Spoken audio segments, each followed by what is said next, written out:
আর Saudi আরবের biscuit খাচ্ছে, এই বিস্কিটটা সব থেকে টেস্ট। আপনারা যারাই যাবেন, আর রাত্রে 3টার সময় আসা হয়, তো 24 ঘন্টা হলো হ্যাঁ, না। একটু 24 ক্লান্ত ঘন্টা লাগে। একটা মানুষ যদি অন দা ওয়ে ট্রাভেলিং করতে থাকে, তার বডির ফিটনেসটা একটু। সৌদি আরব থেকে কলা নিয়ে আসছে আম্মু ব্যাগের মধ্যে। ওই যে কেজিতে যেই কলা কিনছিলাম সেটা তো জমজমের পানি ওখানে ফিল্টারে এইভাবে করে সবাই এই যে ছোট ছোট কাপ দিয়ে দিয়ে ধর, কাপটা আলাদা, আমি আমার নর্মাল কাপ দিয়ে দেখাচ্ছি। রান্নাগুলো দেখেই মন শান্তি।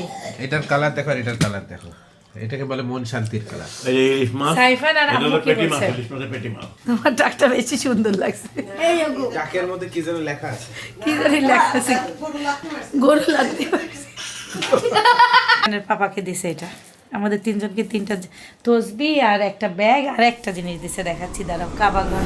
আসসালামু আলাইকুম, সবাই কেমন আছেন? আশা করি সবাই খুব ভালো আছেন। আলহামদুলিল্লাহ আমরাও ভালো আছি। আমাদের সৌদি থেকে ঢাকা আসার ভিডিওতে ভোগান্তি জানি না কতটুকু আপনারা বুঝতে পারছেন, বাট এই ভিডিওতে চেষ্টা করব আপনাদেরকে একটু হইলেও ক্লিয়ারলি বোঝানোর।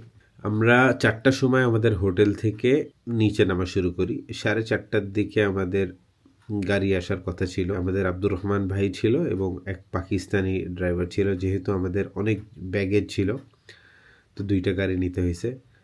আমাদের ফ্লাইট ছিল from Jeddah to Riyadh, domestic airlines, Riyadh থেকে ঢাকা, মানে ডিরেক্ট কিন্তু ফ্লাইট না। জমজমের পানির ওখানে খুব তাড়াতাড়ি পাসপোর্ট দেখায়, জমজমের পানি আমরা পেয়ে যাই। জমজমের পানিতে লেখালেখি করতে আরও প্রায় 15 থেকে 20 মিনিট লেগে যায়। তারপরে আমরা সৌদি এয়ারলাইন্সের, ওদের একটা আলাদাই পুরা পার্ট ছিল আর কি, এরিয়া ছিল শুধু শুধু সৌদি এয়ারলাইন্সের।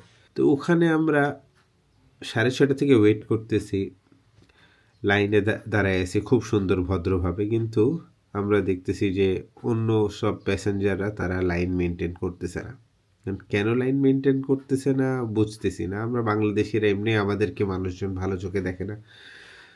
তারপরে আমরা চেষ্টা করছি যে লাইন মেনটেন করে ভদ্রভাবে থাকার।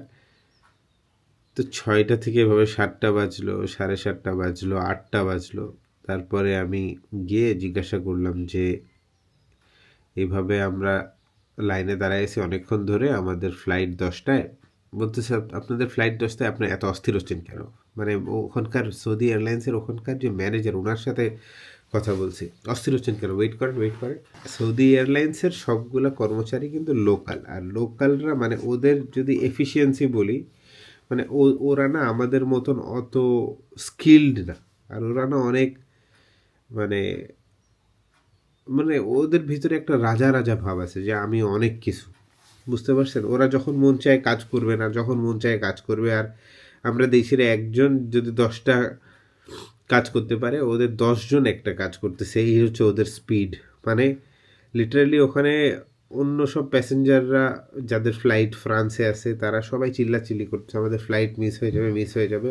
9টার দিকে আমরা একজন মানুষ যে খুব দক্ষ ছিল, বাকিরা কেউ হয়তো বা নতুনও হইতে পারে আমি জানি না, ওনার সামনে যখন আসলাম আমাদেরকে দেখে বলল, মানে আমরা যেহেতু 8জনের বড় ফ্যামিলি, উনি তখন অনেক টায়ার্ড, ওনার উপর অনেক প্রেশার বুঝতেই পারতেছি।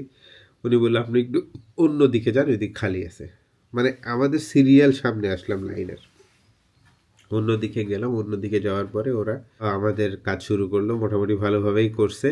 পরে ঝামেলাটা বাদলে হচ্ছে একজনার 24 কেজি একটা ব্যাগ হইতে হবে, তো আমাদের 2টা ব্যাগ এক্সট্রা হয়ে গেল। তো এইসব করতে করতে 9:40 বা 9:45 বেজে গেছিলো, বুঝতে পারতেছেন? মানে এখন এক্সট্রা ব্যাগেজের কত টাকা আসে কী আসে এইটা আবার উনি বুঝে না। তো আরেক আপু আসলো, মহিলা, এসে সে হিসাব কিতাব করে সে আমাকে বলতেছে এখন তোমার এত টাকা দিতে হবে, তুমি কি করবা বলো। আমি যদি ওখানে বলতাম যে না ভাই আমাকে টাইম দেন, আমরা চাইলে টাইম দিলে আমাদের কাছে এক্সট্রা হ্যান্ড ক্যারি করার মতন ব্যাগ ছিল, আমরা চাইলে 10 কেজি হোক যত কেজি হোক আমরা আলাদা করতে পারতাম। কিন্তু ওই মুহূর্তে আমি আর কোনো কিছু না চিন্তা করে আমি আমার কার্ড বের করে বলছি ভাই আপনি টাকা কাটেন।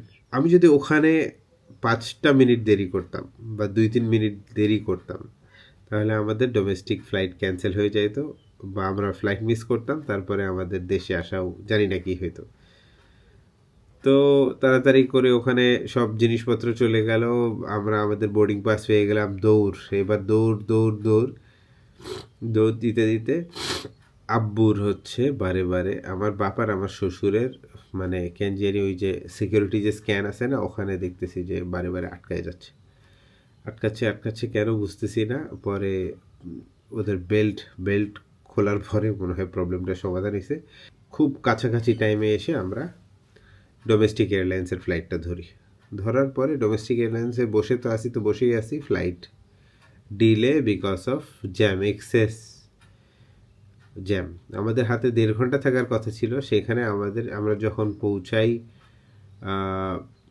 রিয়াদ এয়ারপোর্টে তখন আমাদের হাতে 1 ঘন্টার মতন টাইম বাকি। এখন আমাদের করতে হবে ট্যাক্স ক্লেম। মানে এই যে প্রবলেমটা হয়েছে এটা জাস্ট যেটা সৌদি মানে জেদ্দা এয়ারপোর্টে হয়েছে, জাস্ট ওদের মিসম্যানেজমেন্ট আর আমি বলবো যে লেস স্কিল্ড বা লেস এফিসিয়েন্সির কারণে এই আমাদের ভোগান্তি। কিন্তু আমরা কিন্তু অনেক আগে এয়ারপোর্টে গেছিলাম। যাই হোক, রিয়াদ পৌঁছানোর পরে আমাদের ডোমেস্টিক থেকে নেমে ইন্টারন্যাশনাল টার্মিনাল যেতে হবে, সেটার জন্য আবার বাস নিলাম, দেখলেনি। বাস নেওয়ার পরে বাসে করে পৌঁছানোর পরে এবার ট্যাক্স ক্লেম করতে হবে। ট্যাক্স ক্লেম করার জন্য খোঁজাখুঁজি গেলাম উপরে দোতলায় গিয়ে, মহিলাকে বললাম যে ভাই আমরা কেনাকাটা করছি, ট্যাক্স মানে আমাদের চামড়া দেখলেই মানুষজনের কেন পছন্দ হয় না, বাংলাদেশি শুনলে তো আরও পছন্দ হয় না।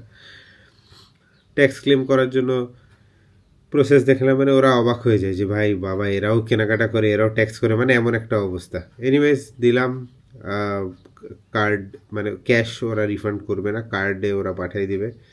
কার্ডের ডিটেলস দিলাম, প্রাইমারি প্রসেস থাকে, তারপরে যে প্রসেসটা সেটা ইমিগ্রেশনের আবার পরে, বোর্ডিং গেটের ঠিক আগে। তারপরে ইমিগ্রেশন করলাম। ইমিগ্রেশন প্রসেসটা খুব স্মুথ ছিল, ওই ভাইটা খুবই হেল্প করছে।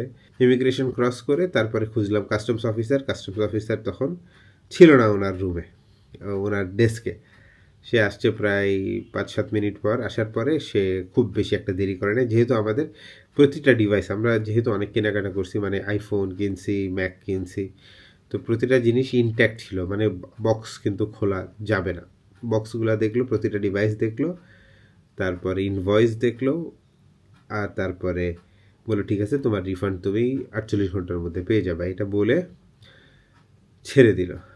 তো ভালো কথা, সবাই খুশি। স্টারবাক্সের কফি টফি খাইলাম, খেয়ে উঠলাম প্লেনে ওঠার পরে আলহামদুলিল্লাহ প্লেনের জার্নিটা ভালোই ছিল, খারাপ বলবো না আমি। ফ্লাইট 10:30 বাংলাদেশ টাইম ল্যান্ড করার কথা, ল্যান্ড করছে আরও প্রায় 20 মিনিট আগে, 10:10 বা 15-র দিকে ল্যান্ড করছে। ইমিগ্রেশনও খুব ফাস্ট হয়েছে, বাংলাদেশে কোনো ঝামেলা হয়নি। ইমিগ্রেশন ক্রস করে এবার ব্যাগেজ ক্লেমের জায়গায় 10:30 থেকে জমজমের পানি পাইলাম, মানে আমাদের ব্যাগেজগুলো খুব তাড়াতাড়ি পাইলাম, অন্যরা পাচ্ছে না আমরা পাচ্ছি, ভালো কথা, খুশি লাগতেছে। একটা ব্যাগ আসে না তো আসেই না। 12টা বাজলো, 12:30 বাজলো, 1টা বেজে গেল, কোনো খবর নাই। এবার ক্লোজ করে দিল, মানে যেই আটা ঘুরে না, ব্যাগেজ ক্লেমের যেই জায়গাটা ঘুরে, ওইটা বন্ধ করে দেওয়ার পরে আমরা সবাই টেনশন, মানে এয়ারপোর্টে দাঁড়ায় থাকা একরকম কষ্ট, টেনশনে দাঁড়ায় থাকা একরকম কষ্ট। সবার ব্যাগ সবাই নিয়ে চলে গেল, আমি সহ আরও মনে হয় 3 জন, আর টোটাল আমরা আমাদের ব্যাগ পাইনি ওই ফ্লাইটের। এবার একজন ভদ্রলোক এসে বলতেছে ভাই কি হয়েছে, আমি বললাম যে আমরা আমাদের ব্যাগ পাইনি। আপনাদের ব্যাগের নাম্বার কত কি? এখন ওই যে সাদা যে একটা ব্যাগের সাথে যে স্টিকার থাকে, ওই স্টিকারের সাথে এখন নাম্বার মিলাইতে হবে যে কোনটা মিসিং। এখন সবগুলো নাম্বার মিলে দেখলাম যে একটা নাম্বার মিসিং, সেই নাম্বারটা দিলাম, ওরা স্ক্যান করে দেখলো যে আমার যে মালটা সেটা হচ্ছে জেদ্দা এয়ারপোর্টে আটকে আছে, মানে রয়ে গেছে। এবার যাইতে হবে নেক্সট প্রসেস কি, লস্ট অ্যান্ড ফাউন্ডে গিয়ে দেখলাম যে আমি সহ আরও অন্য এয়ারলাইন্সেরও এই প্রবলেম দেখা দিয়েছে, ওদের লাগেজ আসে নাই। পরে ওই ভাইটাও মোটামুটি ভালোই হেল্প করছে, বলছে যে টেনশন নিয়েন না, সৌদি এয়ারলাইন্স থেকে বাংলাদেশে অনেক ফ্লাইট আসে, নেক্সট ফ্লাইটে আপনার লাগেজ ইনশাল্লাহ চলে আসবে। তো ভালো কথা, এইসব জানতে অনেক লেট হয়ে গেছে, তখন বেজে গেছে অলমোস্ট 1:30। ওখান থেকে বের হয়ে এবার কাস্টমসের লাইন তো বিশাল লাইন, ততক্ষণে অন্য সব এয়ারলাইন্স ল্যান্ড করা শুরু করছে, ফ্লাই আদিল, তারপরে দুবাই থেকে বিভিন্ন এয়ারলাইন্স এসে অনেক বেশি ভিড় হয়ে গেছে।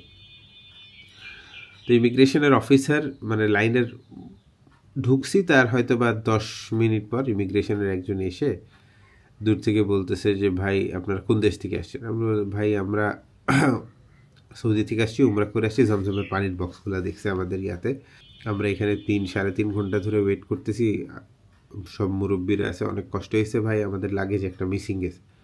বলছে ঠিক আছে বের হয়ে যান, চলে যান, আপনারা চলে যান। তো আমাদের কাস্টমস আর করতে হয় না, আমাদেরকে ছেড়ে দিল। কাস্টমস থেকে বের হয়ে এবার আসতে হবে বাসায়। আমি যখন বাংলাদেশে সৌদিতে ছিলাম, সৌদিতে আমি যে ভাই আমাদের গাড়ি ঠিক করে দিয়েছে সোহেল ভাই ড্রাইভারকে ফোন দিয়েছি, উনি হচ্ছে আমাদেরকে বলছিল যে এয়ারপোর্ট থেকে পিক করবে। তো আলহামদুলিল্লাহ ভালো হয়েছে, উনি আমাদের পিক করে নেয়, উনি আরেকটা ভাড়া নিয়ে অন্য জায়গায় চলে গেছিল। তো আমি ভাবছিলাম যে নামার পরে আরামসে উবার নিব, বড় উবারগুলো, উবার এক্সেল নিয়ে চলে আসবে, একটা হোক দুইটা হোক। তো ভালো হয়েছে, কারণ কেন বলতেছি, উনি যদি আমাদের জন্য এয়ারপোর্টে 10টা থেকে রাত 2টা পর্যন্ত ওয়েট করতো, ওনার শরীরের মধ্যে কিছু আর ভালো থাকতো না। কতক্ষণ একটা মানুষ ওয়েট করতে পারে? সো বের হওয়ার আগে আমরা ওই যে গাড়ি রেন্টে কার ডাকে, তো আমি মনে করলাম ওইটা একটা সেফ অপশন হবে, ওদের কাছ থেকে একটা বড় গাড়ি নেই, হাইএসের একটা বড় 14 সিটের গাড়ি ভাড়া করলাম, খুব কম 2000 টাকায় বললো যে এয়ারপোর্ট থেকে মিরপুরে নিবে। 2000 মানে 2500ই হচ্ছে স্ট্যান্ডার্ড ভাড়া, ওনারা কম মানে 2000ই চাইছে। এয়ারপোর্ট থেকে বের হয়েছি, বের হওয়ার পরে আর গাড়ি আসে না, তো আসেই না, মানে এতগুলো লাগেজ নিয়ে শরীরের মধ্যে আর কোনো এনার্জি নেই। গাড়ি কেন আসে না? কারণ আপনার হচ্ছে ভিড়, এয়ারপোর্টের ওখানে ভিড়, যেহেতু অনেকগুলো এয়ারলাইন্স আসছে, আর ওখানেও মিসম্যানেজমেন্টের জন্য ভিড়। গাড়ি আসলো প্রায় আমি বলবো তাও 20 minutes to half an hour, ওই 20 মিনিটস বা হাফ অ্যান আওয়ার ওখানেই খুবই কষ্ট হচ্ছিল। পরে আমরা বাসায় পৌঁছাই মনে হয় 2:30 না 2:40 দিকে, সব কিছু লাগেজ উঠানো নিয়ে সব কিছু গুছাইতে 3টা, ঘুমাইতে 3:30। তো এই ভোগান্তিটা বাংলাদেশ এয়ারপোর্টে একরকম, সৌদি এয়ারপোর্টে একরকম। আর যদি মানুষের আসলে আরেকটু কেয়ারিং হইতো, আরেকটু এফেকশনেট হইতো, তাহলে আমার মনে হয় অনেক ঝামেলা থেকে রেহাই পাওয়া যেত। বাট কেমন যেন একটা ভালো কষ্ট হইলো আমাদের, একটা ভালো শিক্ষা হইলো এখান থেকে। সেটা হচ্ছে যে বেশি ভদ্র সাজতে গেলে না প্রবলেম হয়, অনেক সময় একটু রাফ ব্যবহারও করতে হয়। ধরেন আপনার ফ্লাইট যদি ধরেন 10টা হয়, আপনি অ্যাটলিস্ট 2 ঘন্টা আগে আপনি একটু হইলেও, আমার মনে হয় সিন ক্রিয়েট করা উচিত বা একটু ফোর্স করা উচিত। আমি জাস্ট ভদ্রতার খাতিরে আমি সিন ক্রিয়েট করিনি, আমি যখন বলছি উনি আমাকে বলছে you have so much time left Saudi এয়ারপোর্টে, why are you getting so restless. আমি বললাম যে ভাই ঠিক আছে, ওনার কথা ঠিকই আছে, টাইম অনেকখানি আছে, কিন্তু টাইম যদি একজন অধ্যক্ষ বা যদি লেস স্কিল্ড মানুষ আপনার কপালে পড়ে, তখন টাইম কীভাবে পার হবে, you have no idea. Anyways আলহামদুলিল্লাহ সবাই ভালোভাবে আমরা দেশে ফিরছি এবং সবাই আলহামদুলিল্লাহ সুস্থ আছি, এটা ম্যাটার করে। টাকা গেছে অনেক বড় একটা ওজনের ওখানে, এটা ঠিক আছে মানলাম, বাট আলহামদুলিল্লাহ আমরা আসছি, এটাই ম্যাটার করে। এই ছিল পুরোপুরি ঘটনা। আশা করি আপনারা ভোগান্তির এটা বুঝতে পারছেন। আর জানি না আমি সৌদি এয়ারলাইন্স সহজে আর নিব না, at least from Saudi to Dhaka to Bangladesh না।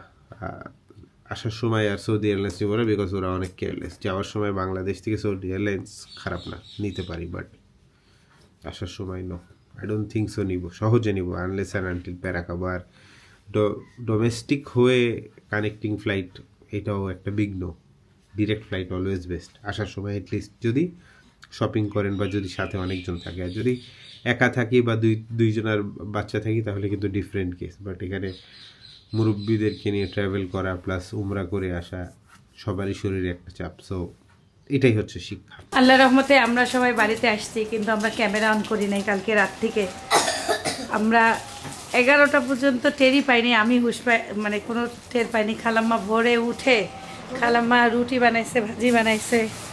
আর আমাদের আঙ্গুর গাছ দেখেন, আঙ্গুর গাছ কেটে দিছে, এটা পরিষ্কার করা লাগবে।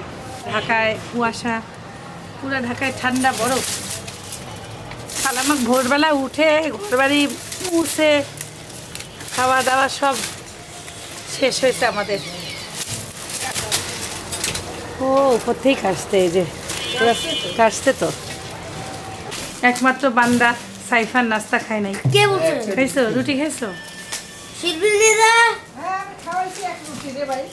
আর সৌদি আরবের বিস্কিট খাচ্ছে। এই বিস্কিটটা সব থেকে টেস্ট, আপনারা যারাই যাবেন তারাই অবশ্যই খাবেন, আমার কাছে অনেক ভালো লাগছে। সকালবেলা সব ব্যাগ ট্যাগ বের করে কাপড় চুপড় সবারটা ধোয়ার জন্য খালামা রেডি করছে।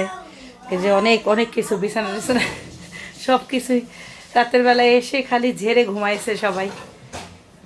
আমারও ক্যামেরা ধরার শক্তিও ছিল না, ধরিও না। এই যে আব্বুরা নিচে উপরে সব ঘুমাইছিল। কেমন আছেন এখন আব্বু? আব্বু শরীরটা একটু খারাপ আজকে, একটু খারাপ না, মানে ব্যথা। মানে অনেক লম্বা সময় ধরে তো ট্রাভেলিং করতেছে।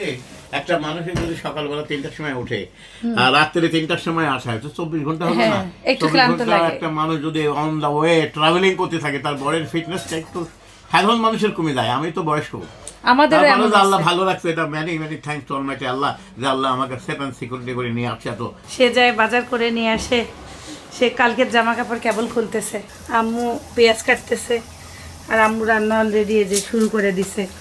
এদিকে খালাম্মা লাল শাক বেছে দিছে। আমি এখনো কোনো কাজ করি নাই, আমি খালি রুটি খাইছি। আর এটা ভুড়ি ছিল আমাদের, ভুড়ি এমনি গরম করে রাখতেছি, রুটি টুটি দিয়ে খাওয়া যাবে।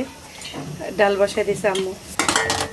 রাত 3টায় ঢুকে সবাই খালি ওই যে প্লেনের বিরিয়ানি আব্বু আম্মু খায় নাই, সেই প্যাকেট আনছিল গরম করে। আমি একটু খাইছি আর শিল্পী খেলাম, মা আর আব্বু, আর কেউ খায় নাই। প্লেনের স্বাদ লাগে না। এই রাতের বেলা ঘরে আসে এটা এত মজা লাগছে। আম্মু বলতেছিল এটা পেটে খিদা লাগলে সবই স্বাদ লাগে। ঘর বাড়িগুলো খালামা একবার মুছছে, আবারও ওই যে ধুলাবালি আঙ্গুর গাছ সরানোর পরে ময়লা হয়েছে সেগুলো একবারে পরিষ্কার করতেছি। কোনো রকম যতটুকু গোছানো যায় চেষ্টা করতেছি।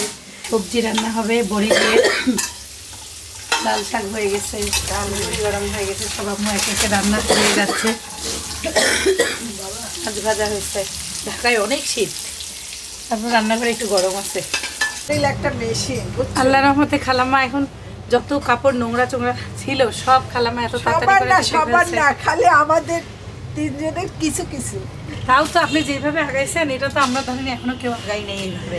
সব জিলবাব যেগুলো পড়ছিল সব ধোয়া শেষ। জাস্ট এই যে ঘুমাইছি না, অল্প যে কয়েক ঘন্টায় ঘুমাইছি, এখন খুবই ফ্রেশ লাগতেছে। আর আমি মসজিদে গেলাম, একটু এলাকায় বাজার সদাই করলাম, তো আমি দেখলাম যে আমি দেখতেছি আমার ভিতরে কোনো রকম কামনেস, পিস আছে। তো এটা ভালো লাগতেছে, মানে আমি অত কেয়ার করতেছি না এখন, ভেরি চিল্ড ফিলিং একটা পাচ্ছি। সো জানি না এটা কতক্ষণ থাকবে, এটা বেশিক্ষণ থাকবে না আমি জানি, কারণ যখনই আবার সেই পরিবেশ আস্তে আস্তে করে বাংলাদেশে সব কিছু ঢুকবে, এখনও কিছু সৌদি কিছু বাংলাদেশ হচ্ছে, তো যখন সৌদি আস্তে আস্তে বের হয়ে যাবে তখন আবার সেই স্ট্রেস আসবে। এখন আমার কাছে রিল্যাক্স হওয়ার মেইন কারণটা হচ্ছে, ধরেন আমার এখন এই যে 8জন বা 7, মানে আমাকে সহ 8জন নিয়ে যে ঘোরার যে টেনশন প্রতিটা মুহূর্তে, প্রতিটা বেলায় খাওয়া দাওয়া থেকে শুরু করে এভরিথিং, ওই জিনিসটা যখন দেশে আসার পরে ওই চাপটা অনুভব না করে তখন একটু বেটার লাগতেছে। এইটাই হলো মেন কথা। দেশি খাবার খাবো, মায়ের হাতের রান্না। দেশে যত খাই না, যে দেশে যত খাই না কেন, এই দেশের মানে নিজেদের রান্নার উপর রান্না নেই না, বাংলাদেশের খাবার বেস্ট।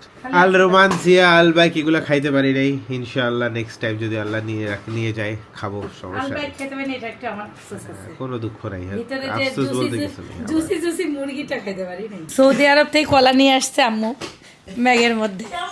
ওই যে কেজিতে যেই কলা কিনছিলাম সেটা তো ওখানে সবাই খাইছি, বাকিগুলো আম্মু ব্যাগে নিয়ে আসছে। কিচ্ছু হয় না, ভালো আছে। সিন্নি হিসাবে এখন আমরা খাবো। সিন্নি হিসাবে সবাই খাওয়া হবে। বিসমিল্লাহ, দেখো হ্যাঁ। বিসমিল্লাহ, একটু বেশি খাই, বেশি খাই। থাক না, সবাই মিলে খাই বিসমিল্লাহ। খা, একটু বেশি খাই, আরো তো দুইটা আছেই। নজর এটার উপরে নজর। খালামা খাই যান। শিল্পী নে, বেশি খাই না। সেই স্বাদ রে, সেই স্বাদ। একটা জিনিস আনা হয়েছে, জমজমের পানি আমরা ওখানে খাইতাম যে ফিল্টারে। হ্যাঁ, জমজমের পানি ওখানে ফিল্টারে এইভাবে করে সবাই এই যে ছোট ছোট কাপ দিয়ে দিয়ে, ধর কাপটা আলাদা, আমি আমার নর্মাল কাপ দিয়ে দেখাচ্ছি, এইভাবে করে দিয়ে পানি খায়। সেটা হলো শো পিসের মতন খালামা নিয়ে আসছে, আর এটা আম্মু আমাকে কিনে দিছে। এই যে এইভাবে করে খুলেন খালামা, সিস্টেমটা দেখাই দিই। ভিতরে গ্লাস আছে, এই ছোট ছোট গ্লাস আছে, ওয়ান টাইম গ্লাস এইভাবে রাখে এইভাবে রাখা থাকে, অনেক থাকে। না, এই পাশে থাকে, এই পাশ থেকে পানি নিয়ে নষ্টটা এখানে নষ্টটা এখানে ফেলে দেয়। রাখে। তা এখন আমরা মাঝি, চলো। খুব সুন্দর হয়েছে মাশাআল্লাহ। সবসময় মনের মধ্যে হবে আমরা কোথাকার পানি খাচ্ছি। জমজমের পানি প্রতিদিন এর সাথে একটু করে মিলাই দেবো নর্মাল পানির সাথে, তাহলে বেশি বেশি করে বাড়ির পানিটাও আমরা জমজমের পানি খাচ্ছি, সেটাও হয়। এই যে চলো, সবই শেষ হয়ে যাবে, এগুলোই তো দেখা সারা জীবন। আমার আম্মু বলতেছে সবই শেষ হয়ে যাবে, এগুলোই স্মৃতি থাকবে। লাগাও। বিদেশি মহিলা না, এই কতই বাইরে বিদেশি মহিলা। কেমন খুশি লাগতেছে? যে যার মতন একটু করে খাবার খায় নিচ্ছে। আজকে আজকে রান্নাগুলো দেখেই মন শান্তি। এটার কালার দেখো আর এটার কালার দেখো, এটাকে বলে মন শান্তির কালার। এই যে ইলিশ মাছ, সাইফান আর এটা আম্মু হলো কি পেটি মাছ, বলছে? ইলিশ মাছের পেটি মাছ। হাত সাই- মাছের ইলিশ মাছের ডিম। সাইফান আর আম্মু খালি বলতেছে ঝাল ঝাল খাবার খাবে। সৌদি আরবের মানুষ একটু ঝাল কম আসেন খায়, তো সবাই অসুস্থ, খাবে কি? এখন আর কেউ খাইতেই পারছে না। আমরা তো মদিনাতেও আমরা তো ইলিশ মাছ খাই। হ্যাঁ, কোন ইলিশ মাছ খাইছি আমরা। দেশ থেকেই যায় ওরা ওই ইলিশ, তাই তো বললো? আমি জিজ্ঞাসা করছিলাম। এই জমজমের ওখানে যেমন ভিড় লাগে, আমাদের ঘরে ভিড় লাগে গেছে। ভাত খাওয়ার পরে সবাই এখন পানি খাবে। শুকরিয়া জি, শুকরিয়া। পানি এই নিয়ে দুইবার চেঞ্জ করা হয়েছে। শোনো, এটা ভাঙিও না, গিফট পাইছি। Not cold, brother, not cold. Yeah, this is not cold. You gave me cold water, brother. Bro, this is cold water. I don't know. The weather is cold, that's why the water is cold. Normal, please, Haji. Bro, I don't have normal. No, Haji, কি Haji. মজা no, লাগতেছে Haji, no. টাকটা নাড়তে। সাইফানের Haji, আরেকটু। টাক অবস্থায় সব থেকে সুন্দর আব্বুকেই লাগছে না? তোমার টাকটা বেশি সুন্দর লাগছে। There you go. ডাকের মধ্যে কি যেন লেখা আছে। কি জানি লাগতেছে, গরু লাগতে আর মাথা ভাঙে গেছে, সেলাই করতে ডাক্তার কি বলে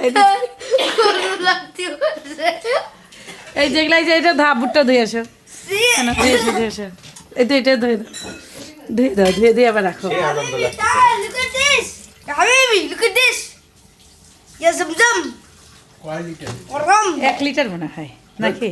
1 লিটার এইটা 1 লিটার হবে না? 7 হবে আরো কম? বেশি। পানির চেহারা দেখছো? তোমাদের একটা নিচে তো আম্মু। ফ্রেশ। কেমন লাগতেছে দেশি খাবার? Haji, yeah, Haji. আজ অনেক মজা লাগতেছে।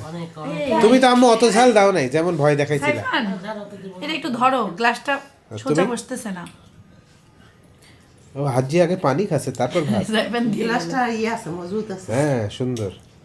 ভাই দেশি ভাইরা যারা আমাদেরকে এগুলা দিছে তাদেরকে মন থেকে ধন্যবাদ। তাদের কথা জীবনে ভুলবো না ইনশাআল্লাহ। এত ভালো ব্যবহার, হ্যাঁ, ছেলেগুলোর ব্যবহার খুব খুবই ভালো। আর আমাদেরকে পরে কলিজা দিয়ে জিনিসপত্র দিচ্ছে। আম্মুর মোবাইলে সৌদির যে সিমটা লাগাইছিলাম, তো ঠিক তার 2 থেকে 3 দিন পর আম্মুর ফোনের ডিসপ্লে, টাচ সব কিছু কাজ করা বন্ধ করে দিচ্ছে। মানে আম্মুর মোবাইলই নষ্ট হয়ে গেছে। আর দেশে আসার পরেও সকালবেলা ট্রাই করলাম, দেখি নষ্ট। পরে জোহরের নামাজ আদায় করে গেছিলাম মেকানিকের কাছে ঠিক করতে। উনি বলছে যে ঠিক হওয়ার চান্স আছে 80%, বাট যদি না হয় তাহলে পুরোপুরি ডেড হয়ে যাবে। আর রিস্ক নিয়ে যদি ঠিক করাইতে চান তাহলে করাইতে পারেন। পরে রিস্ক নিয়ে বললাম করেন, কারণ এমনিতে ফোনটা কোনো ইউজ করা যাচ্ছে না, 0 ইউজেজ। মোবাইলটা আলহামদুলিল্লাহ ঠিক হয়ে গেছে। আসরের নামাজ পড়ে নিতে যাচ্ছি, দেখি কি অবস্থা হয়। আমার মোবাইল ঠিক করে আসলাম, দেখি সাইফান লিফটে ব্যাডমিন্টন নিয়ে চলতেছে। চলেই হলো। জায়নামাজ গিফট পাইলাম। এই যে এটা হলো আমার আম্মু আমাদেরকে দিল, বা আমাকে শিল্পী খালাম্মা দিল হলো ব্যাগটা। আর এই যে আমাকে দিছে খেজুরের বিচির তসবি। এটা হলো সাইফানকে দিছে লা ইলাহা ইল্লাল্লাহু মুহাম্মাদুর রাসূলুল্লাহ, এটা লেখা। সাইফানের পাপাকে দিছে এটা। আমাদের 3 জনকে 3টা তসবি আর একটা ব্যাগ আর একটা জিনিস দিছে, দেখাচ্ছি দাঁড়াও। কাবা ঘর দিছে গিফট। কোথায় পাইলো? খালাম্মা মাশাআল্লাহ। খালাম্মা হাদিয়া পাইছে, একটা খালাম্মা কিনছে। খালাম্মা খালামারটা বেশি সুন্দর, আমাকে বেশি সুন্দরটাই দিছিল। পরে আমি বলছি না, আপনি এটা শখ করে কিনছেন, ওটা আপনি রাখেন। পরে আমি এটা আমাকে খুলে দিয়েছে। খুলে কি যেন এটা করা খোলা যায় না, ও একদম ফিক্স। আচ্ছা আচ্ছা আচ্ছা, হ্যাঁ, এটা খুবই করে। সুন্দর। এতক্ষণ খালামার সব কিছু বের করছিল। আর আম্মু হলো জায়নামাজ একটা ইতি খালামাকে দিবে, সেটা হলো সব আমরা দেখলাম, অনেক সুন্দর সুন্দর জায়নামাজ, এই দেখেন। এগুলো সব প্রিমিয়াম আমার জায়নামাজ, এটা মানে খুব ওই পছন্দ দোকানের হয়েছে। বেস্ট জায়নামাজ। আর এটা আমার বড় ভাই। এই দেখো, এটা হলো আম্মু তোমার আব্বুকে দিবে। মাশাআল্লাহ, আসুক। ওহ, হ্যাঁ, কি কি লাগতেছে এটা সুন্দর। ক্যামেরায়। বেসিক্যালি এই জায়নামাজটা হচ্ছে সফট, নামাজ পড়ে সিজদা দিয়ে সব কিছুতে অনেক শান্তি। আর এই প্যাটার্নের জায়নামাজ সাধারণত দেখা যায় না, এই টাইপের বড়। কার্ভগুলো একটু আমরা দেখি নাই আগে খুবই রেয়ার, কখনো। খুবই রেয়ার। চারকোনা না, এটা দেখো একটু। মানে এইটার ফিল তো আপনাদেরকে বুঝাইতে পারতেছি না। হ্যাঁ, এটা ফিলটা বুঝাইতে পারতেছি না। আর এটা ধরেন মসজিদে জুম্মার দিন বা হোক ক্যারি করাও খুব ইজি, আমার কাছে এগুলো ভালো লাগছে, খুবই দেখো। প্রিমিয়াম। এগুলো ভালো। অ্যাশ কালারটা কই আম্মু, একটু দেখাও। অ্যাশটা নিচে, এটাও সুন্দর, না, গোল্ডেনও অ্যাশটা ভালো। ভালো। তারপরে অ্যাশ কালারটা, এই যে এটা মনে হয়, এই যে অ্যাশ কালারটাও ভালো লাগছে। সবই ভালো লাগতেছে, কোনোটাই কারোর থেকে কম না। ক্যামেরাতে ফুটছে। আর আম্মু কাকে কোনটা দেবে এখনই রেডি করতেছে। রাত বাজে 9:40, গল্প হইলো অনেকক্ষণ। আমরা আমাদের ব্লগ দেখলাম, সেই কালো লাগতেছে আমাকে, একটু লাইট দিই। আর সাইফান এখন সাইফানের সৌদি আরেবিয়ান গিফট আনবক্স করবে। দেখি কি মাউস কিনছে Saifan. Logitech Pebble mouse 2 M350S, the studio সিরিজের। ভাই রে ভাই, সেই সাইফান লজিটেকের প্রোডাক্টসগুলো তো বেস্ট। এখানে লজিটেকের আমার মাউসটা আছে, আচ্ছা, খুলো খুলো খুলো। ওখানে টেপ দেওয়া। 100 কত রিয়াল? 9 রিয়াল, মাশাআল্লাহ, ভেরি এক্সপেন্সিভ।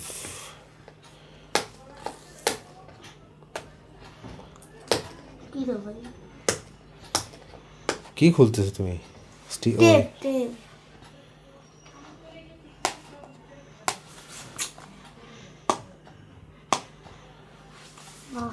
আচ্ছা, আমরা একটু পরে আসতেছি, ক্যামেরাটাকে টেপটা লাগাই। ওকে, বাই বাই, দেখাবে একটু পরে। Okay, we are back yes. Finally.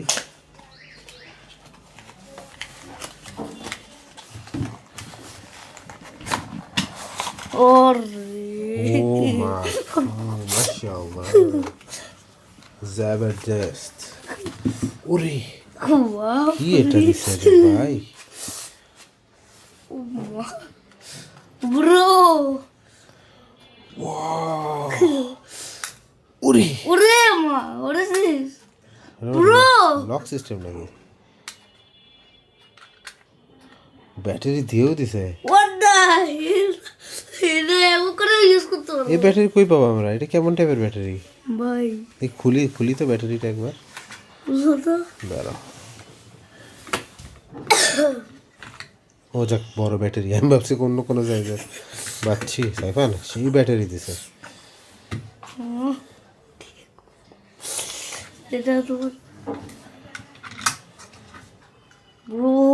লাগি গেল? হ্যাঁ, দেখি। ও রে, অনেক কমফোর্টেবল। দেখো ইয়েস না রে, দেখো ইয়েস। আর ও এটাতে যা সাইফান ইয়াক করবে, সেই। এই দেখো কোনো আওয়াজও হচ্ছে না। টিপো তো, পুরো সাইলেন্ট। মানুষ বুঝেই না যাবে। সাইফান ক্লাস করার সময় সুবিধা হবে। হ্যাঁ, আচ্ছা, অন্য কোনো ইউএসবি দেয় নাই? কি লিখছে সিস্টেমটা? First you have to turn it on. ও ব্লুটুথ কানেক্টিভিটি এটা। ও, কোনো কিছু এক্সট্রা ইউএসবি নেই, এটা কিন্তু সুবিধা করছে। তার মানে ওই নিচের বাটনটা কিছুক্ষণ প্রেস করতে হবে, 3 সেকেন্ড, তারপর ব্লুটুথ কানেকশন হবে। সেই, এটা অন করে তো পিসিটা ট্রাই করে দেখো নাকি? ওকে। ও আচ্ছা, না এখন অন হবে না, ওই যে নাই, চার্জ নেই তো ল্যাপটপে। আচ্ছা, আমার ল্যাপটপে হয় নাকি দেখি? হ্যাঁ অবশ্যই। আমি অন করলাম আমি। ও পায়ে গেছে, ফাস্ট, এত ফাস্ট। কি রে ভাই? কানেক্ট। ভাই রে ভাই, সেই। দেখি দেখি, এটা কালো। ও তোমার তো এটা। ও সাইফান, এই মাউস কিন্তু আমাকে মাঝে মধ্যে একটু দিও। অবশ্যই। আমি কিন্তু টাচপ্যাড ইউজ করি, অনেক বছর ধরে মাউস ইউজ করি না। মাউস সেন্সিটিভিটি একটু কমাই। সেন্সিটিভিটি ও মাই এইবার মার যে প্যাকেটিং স্ক্রল স্পিড বাপরে বাপ।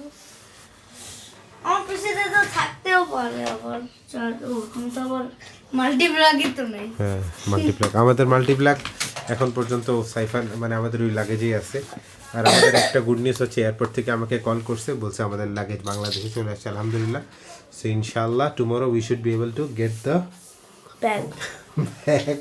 নিজেকে টাকলা অবস্থায় কেমন যেন লাগে। সাইফার আসো 2 টাকলো বিদায় নেই। সবাই ভালো থাকবে, সুস্থ থাকবে, জীবনে করবো সালাম করে আমাদের জন্য দোয়া করো। আল্লাহ হাফেজ। জানি না কি ভিডিও করা হয়েছে, শরীরের মধ্যে সবারই একটু ক্লান্তি, ঘুমাইতে হবে। আল্লাহ হাফেজ। আসসালামু আলাইকুম ওয়া রাহমাতুল্লাহি ওয়া বারাকাতুহু। My guiding light.